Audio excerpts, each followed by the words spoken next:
कोरापुट जिला कोटपाड़ू विपुल परिमाणर नकली विदेशी मद जबत एसत मद प्रस्तुति विभिन्न सामग्री तथा मद बोतल किलोग्राम ठेपी जबत कर अबकारी विभाग।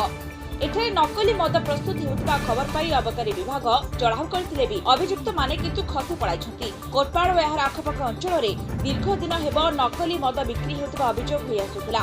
तेबे चढ़ाऊ समय एठारे डीजेल अपमिश्रित करी बिक्री करा जाउथिला। खबर पाई जोगाण विभाग अधिकारी घटनास्थल पहुंची 245 litre अपमिश्रित diesel जबत करछंती।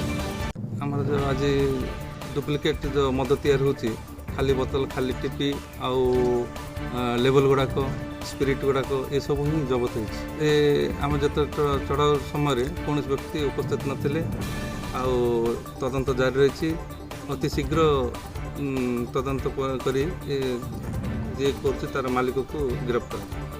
Bureau report Republic Odisha.